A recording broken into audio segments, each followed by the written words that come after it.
The movie about how there were corrupt agents who stole over $1 million from the site.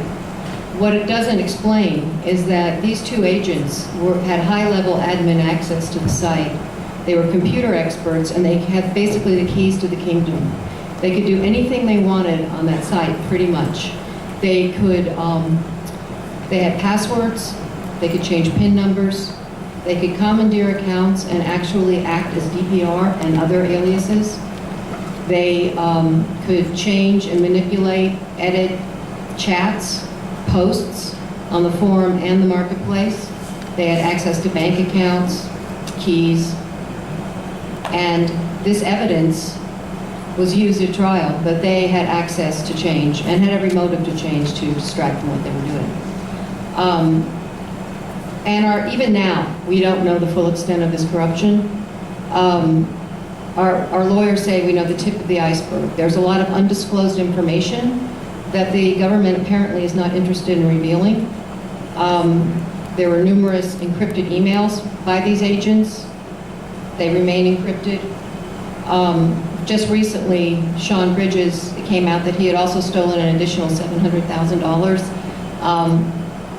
Our lawyers learned about this from the media, not from the government, who is obliged to disclose this kind of information.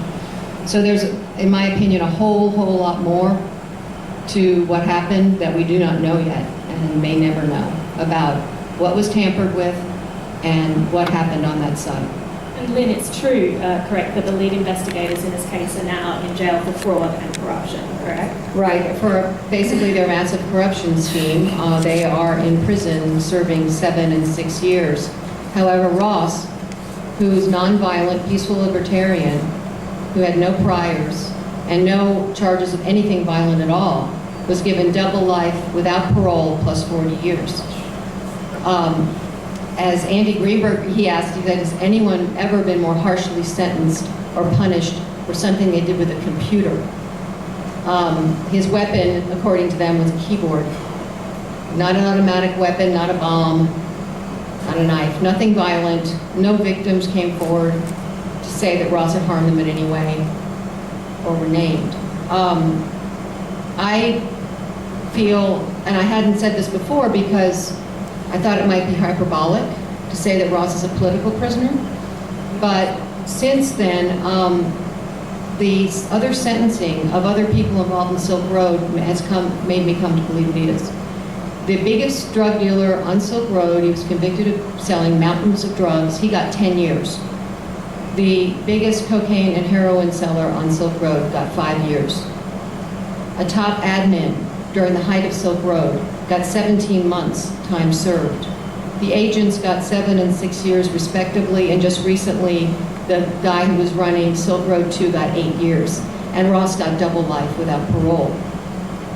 So why the disparity, which is actually illegal? The Sentencing Reform Act says that you cannot have this kind of disparity. It's out of proportion. But the judge cited the libertarian philosophy of the site. She cited posts on the site that she said were troubling and dangerous because they said the government was the enemy. And I believe they had to have an example. I believe that he is there for a platform, not for a product, not for drugs, but because he was never charged with actually selling drugs. But for this platform that I believe was very threatening. A platform that operates anonymously on the Tor network with cryptocurrency, I think the government thought was dangerous.